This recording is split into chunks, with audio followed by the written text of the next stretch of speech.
You know, I just had Indian food before we recorded this. Look at you, man.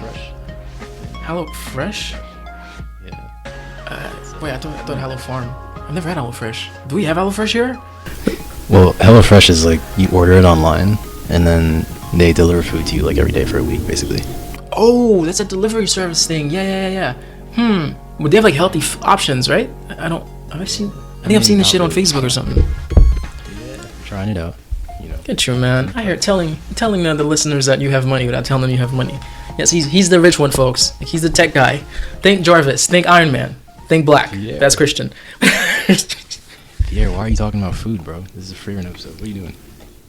Is this some reverse? I don't know what's going on. But anyway, episode 23, Conquering the Labyrinth. Is that how you pronounce this? Labyrinth?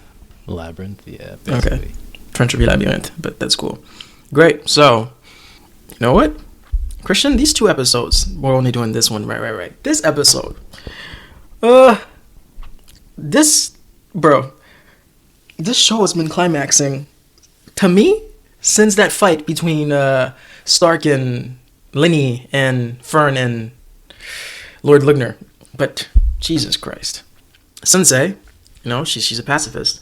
I like that, actually. At first I didn't understand. I was like, you don't like fighting? I guess you don't like fighting. It is what it is. But by her choosing this exercise, that's cool, because it requires people like to work together. You know, it's like, and it seems so simple. You just need to get to the bottom. They're like, what do you mean? How will we know? Like, no, you'll know.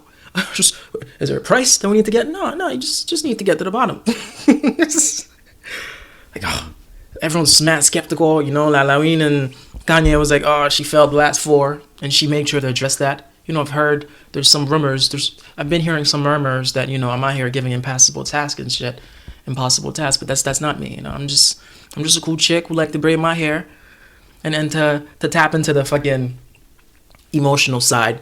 Here's this little emblem. I don't want anyone to get hurt, so please use this. Like, this is not worth you losing your life, you know? Just this slave will come out. It looks like a slave. But anyway, I'll come out and help you. Well, because during the scene, too, I really like... I immediately thought of how, after Sensei was giving the explanation that you just mentioned, that I thought it was really cool how the author... Not just this author, but authors in general, really, they have to step into the heads of so many different characters.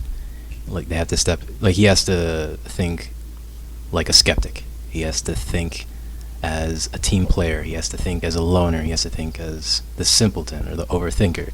And you can't be an unlayered person and do that. And I'm talking about, like, the author. You have to have some depth to you, and it's a writing skill that demands that you have perspective to be able to just wear all these different hats and think about a bunch of different people. Because I thought it was really cool how Denkin was trying to rally everybody together, but then you have that other guy, the bald guy, who was saying some very sensible things, and he was like, you especially seem like you know how dungeons operate. It was just cool. I like that scene. Where is that guy? Yeah, he said that. He said, I'm going in there alone. That's the motherfucker that was in the bathtub the episode before. I think so. Because that guy had hair. No, wait, no. Wait, Christian, I think we're thinking 2 different things. The bald guy who was going at Sensei to be like, the last one was hard anyway. Like, isn't it true that you're just like, you're not putting us in harm's way, but like nobody's gonna beat this anyway. This is way too hard anyway. That was a guy reprimanding Sensei. The guy who walked in, I think he had hair. The guy who said, "You look like you know what you're talking about. I'm going by myself." That was the bald guy. You know what? I'll rewatch it for the sake of time. I'll rewatch it. I'll rewatch just the entrance, because someone that cocky cannot have hair. Actually, I take that back. Take it back. No, that's pretty cool. Yeah, I like the intro was sick. Yeah, Dinkin is just trying to rally folks, so nobody does. Dude, I love when Werbel demonstrate how much he loves his crew, but he's a tough guy. But Ere knows, like, bro, you're just like when he was carrying her in the previous episodes, like, yeah, you're just a softie with a big heart who's pretending. As in, like, he gets up, he's like, all right, I guess I'm going in, and he's like, well, I can't work with anyone I don't know well anyway. Let's go, guys. I'm like, bro, what a way of saying, guys, I have to go in with you guys because we work well and I know you guys well, so come with me. But in his way of saying, well, and he gives Sharf a little pat in the shoulder. I can't work well with anyone I don't know anyway. And he just walks. Now, you can tell this crew, they've been gelling for a while. Like, you can tell they have their own little Frieren, Fern and Stark alliance going on. Well, not alliance, like history and chemistry. Which, well, because it's only been like a day, right? Or how many days has it been since the first test? when Werbel find Ere that she lost, he's like, Werbel, carry me. Don't just treat me like this. Like, it seems like friends. Tell me, they might just be strangers. It seems like they go way back. Like, they might have just met in that mage exam. But like when you say, I can't work with anyone I don't know well, and then he gives Sharf a pat on the shoulder and walk. Like, why would you say that about strangers? But regardless, there really might just be. I don't know. That makes sense, but do you remember when he was picking up Stark? Was his teammate with him? Yes, Sharf was with him. Mm-hmm. Okay, so yeah, then that does make sense. That they're like, yeah, Ed took the day off to, I don't know, but yeah, Sharf was with him. Dude, you pick up Stark, like, bro, you demonstrated the essence. Like, where's Stark, bro? Why is it's all this fucking bureaucracy? Fuck, I know it in French. I don't know it in the same language. Yeah, it's all this fucking not politically correct. What is this shit? When you need papers, I would say like jobs that you need a certificate for that you didn't need back then. Like, Stark is so qualified to take this fucking exam, but you need to be at least a third-class mage to fucking qualify to take this. And this motherfucker been training in the woods with Aizen, where Aizen doesn't even have internet, so he doesn't know about any of these things.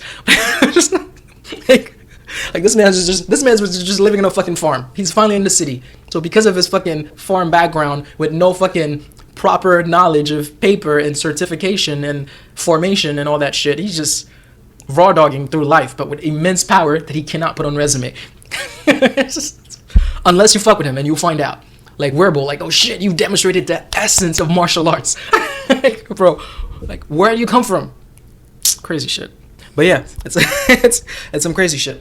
Dude, the flashbacks. Oh my goodness. I'm starting to get upset at seeing this man. It's just like, bro, can you fuck up? It's like, all of this, I attack dungeons head on, because I'm here for the thrill. That's who he was, I get that. But it's just like, it's an overload of goodness and fearlessness and just careness and just like, bro, like, do you sin, man? Like, it's like, yeah, like, even Heisen's like, bro, the shit can get dangerous and cost us our lives. He's like, well, I'll cherish all these too, and before I know it, I would have saved the world. I'm like, bro, who is this man, bro? that's just his philosophy, because it's remained consistent. Like, especially in the earlier flashbacks, I think it was an episode where Frieren was making shaved ice for Aizen, and it was a little like comedic moment for Frieren and Aizen.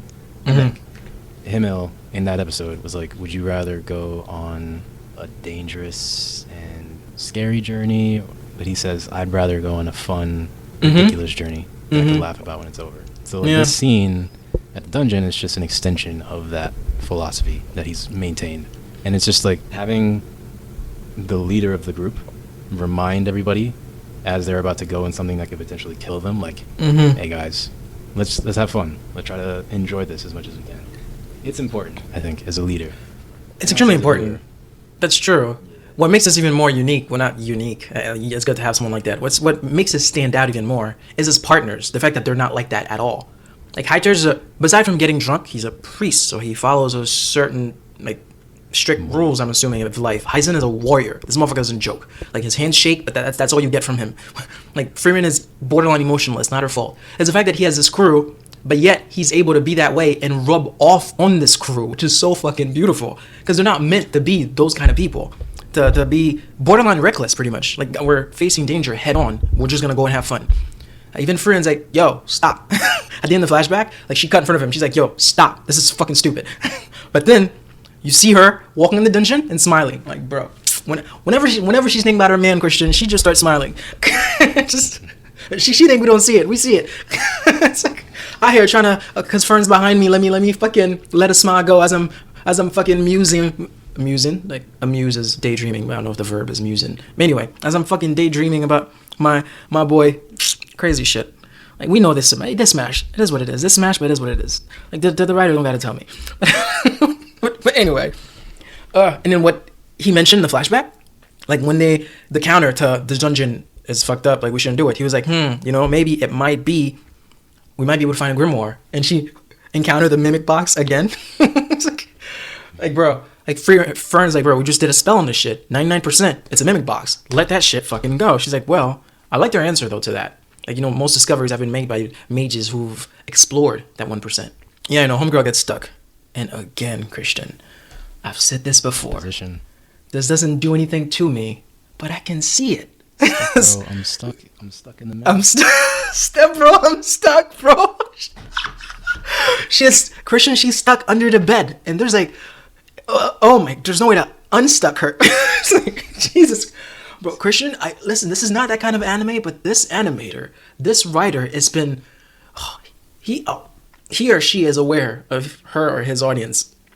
Just, the reason, I don't know, because some of the comments I've been seeing, it's been a fucking a whole bender about, is the animator the writer a man or a woman? Like, there's women pictures of the animator. Nobody knows for sure. I mean, I've heard that the people say that the writer is a guy, but the artist is a woman. But yeah, on our Insta page, we have an Instagram page. Hooray! One of the comments, someone was like, the suffix hito or something means man. Was it hito? Suffix something in the person's name, like, means that that's a man. Apparently, that's what the Japanese suffix for boy or woman or man is. But yeah, regardless, the author knows, and we thank him or her for that, for continuously teasing us with these ridiculous positions he or she be having Frieren, and because Jesus, like, she arched. It's funny because I don't think I've ever shown you an anime that has a lot of fan service. Like, a lot. Oh, borderline porn. Basically, yeah. There's a lot of anime out there that are like that. Like, the one that comes to mind, it's one called Konosuba. It's actually the author of Konosuba and the author of ReZero. I think they're smashed close friends. Oh, never mind. They both started their stories like by talking to each other.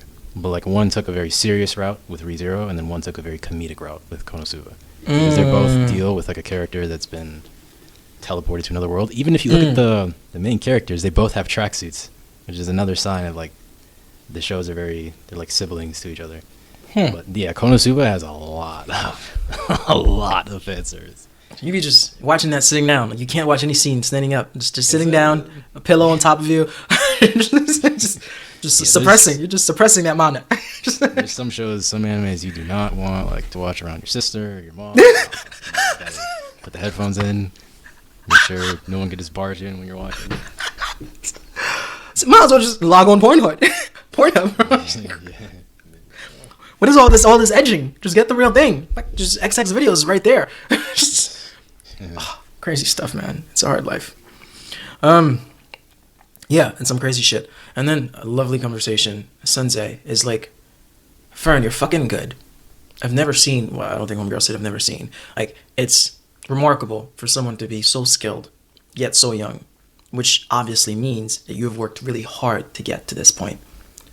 But I don't detect any passion or determination from you.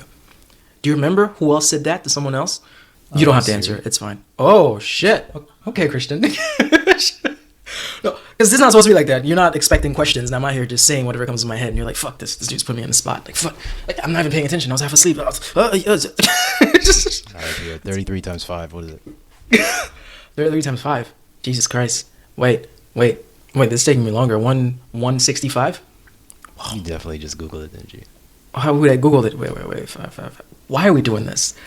33 times 5. What? Stop. I'm trying to visualize it. Yeah. It's 165. You positive? Honestly, I think so.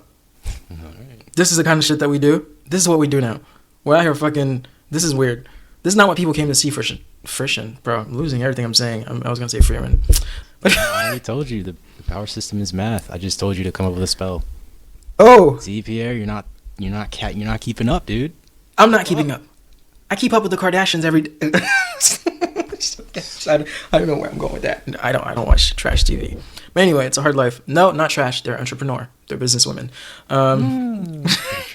Christian, just leave it at that. We're not big enough to start any fight. we don't want that.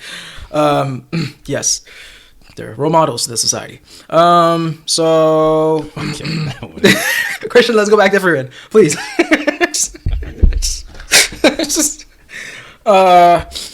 What is the thing? Yeah. Like you just mentioned, Siri. Yes, Siri also told Flamme that about Frieren. Like, yeah, I don't see ambition here. Although she worked hard, like you said, short-sighted. I'm telling homegirl, like, any spell she's telling me magic is about seeking some fucking philosophy shit. Fuck that. No ambition. That's what Siri said. But yeah, and Fern's answer, bro. It all started as an oath, basically, for someone who saved my life that I wanted to repay this debt. But then that person ended up dying, and I've been riding along with Frieren. Now I just do it because it makes her happy, bro. The love that these people have for each other is fucking insane. Like, not only master-mage relationship, but fucking mom and daughter, sister, chaperone, and guardian, and just all the above, man. Nah, these women, well, she's Frieren's woman, Frieren's still a girl, but the love is wild, man. Mother, daughter, sisters, chaperones. Like, I think that's a good way to briefly summarize how intricate their relationship is. Mm-hmm. Yeah, it is very sweet. Just because you remember, it shows up too in the little ways that Fern clearly shows like favor towards Frieren. Like when Fern, Stark, and Frieren were walking in the snow, and she was it was a little moment where she was overprotective of Frieren. Yeah. Even though Stark clearly isn't a bad intention. Right, and he's like harmless. Yeah, also when they opened the cabin in the woods not in the woods, but the cabin where she opened the door and he was doing squats and she was like, Frieren, don't go in there. There's a pervert inside. Like I love these little moments where she shows care. And then here, in this scene, it's just an abundance of care again. It's like, I just like seeing her happy. It's nice. It's very beautiful. Very sweet. No, the love that's blooming between these two is it's wild. I would not be shocked. All right, that's too dirty. It's just, yeah. Just watch hentai, all right. Christian, fine. Send me your login after this. I don't have a membership. Yeah, I know you got the VIP. I know you got the premium. Shit costs you like $1,000. The fuck? But it's worth it, Christian. It's worth it. It's worth it. Yeah. First little duel. First big hint of a duel. Werbel, Ede, and Sharf meet different Werbel, Ede, and Sharfs. Bro, sick. The way they hid the dangers that would be coming at them. Because as like, of course, this is the second test. I'm like, yeah, this shit's about to be harder than the last one. But never did I fucking imagine that this is what these people would do. But regardless, I am here for it. Beautifully done. The blonde girl that I saw, I was like, where did homegirl come from? Yeah, she was with Dinkin. Dinkin finally had a small group of people who actually got to listen to him, which is actually pretty cool. And of course, unfortunately, he lost one of them, the girl that got like trapped in this closing door. Those gargoyles are very interesting.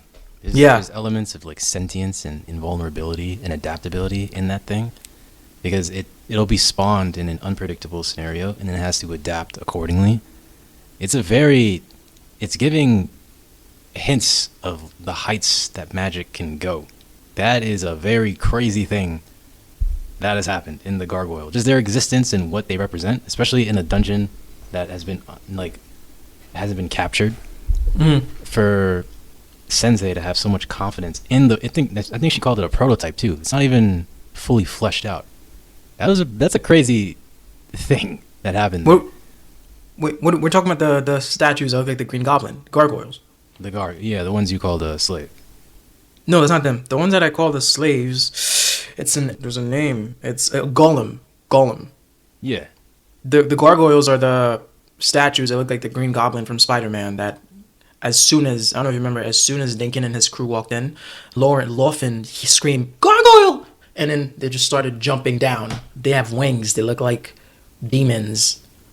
Because you mentioned, because I know the gargoyles you're talking about, but because you mentioned that they lost like a teammate, right? Oh, you're talking about the rescuing. Okay. Oh, okay. Yes. Yeah. Those aren't gargoyles. Those are the golem. Yes, the big unhidden things that automatically fucking wrap you around their arm and run out with you. Yeah, it's freaking sick. It's sick. Those are the golems. If this is how they pronounce them. G-O-L-E-M. It's really nice. It's nice because I like that. That's like a cheat code, but that's like a very unbeatable cheat code, which we'll see in the next episode. But anyway, as in like how even if you're about to die, it will. Like I wonder what it can maintain. Like we know they're dealing with replicas. I wonder if a Frieren replica is about to kill you and you smash that bottle and the golem comes out. I wonder if it can take her. Like I wonder if their protective skills are like immense because they're just here. My my subject cannot die. I will protect it at all costs. Like I wonder what's the length of the protection from the spell that these things are under. Crazy. Yes, the blonde girl, she kills a replica of Lofin, but Christian, the way she kills it, she sent back the gargoyle's attack at it. Like Lofin created can Lofin create shields? Someone created a shield. I don't think Lofin created. Someone created a shield that Lofin is under. The gargoyle is blasting something at Lofin. The blonde girl, the tall one, sends that same thing back and kills it. There's a TV show that got canceled called Gifted. It was so good. In the same fucking realm, universe as X-Men. They canceled that shit after fucking season 1. I don't know why. But anyway, there was this guy that had that in eye patch where he would send back whatever you send to him. Like whatever your power is that you just use on him, he would absorb it and send it back. That's what I thought of when the blonde girl did that. I don't know her. Wait, I know her name. Well, her name's coming up in the next episode. Mitode. I thought that was fucking sick. That's fucking cool. And of course, Richter mentioned, yeah, thank God these replicas are not fucking like they don't look like us. Thank God they're gray. They're distinguishable. When he said that again, I thought of Agents of S.H.I.E.L.D., bro. Ada. I'm like, fuck. Ooh, when Sky and Gemma, she's like, are you real? Tell me you're real. And she fucking quake her bones, Christian. You don't understand what I'm saying because you don't watch Agents of S.H.I.E.L.D. Jesus. To determine someone's real or not, like they will have actual bones. Quake, she's able to send vibration, like a vibration. She can knock out fucking walls and shit. So she vibrated like her ribs to feel if the bones are actually bones, to determine if Gemma is actually a human being. That scene for people watching Agents of S.H.I.E.L.D. will know what I'm talking about. But yeah, that was fucking sick. And then oh shit. Goddamn, the fucking finale. Denkin is like, Richter, of course, we gotta go back to the seasoned old man, whatever the fuck he's going through. Denkin, what the fuck do we do here? Denkin said, nigga, if this shit was not a test, I would have shattered that fucking bottle and let that slave out and carry me out of there. Bro, it's like, man, we're in for a fucking treat. And episode 23 ends. Christian, do you have something to say for yourself?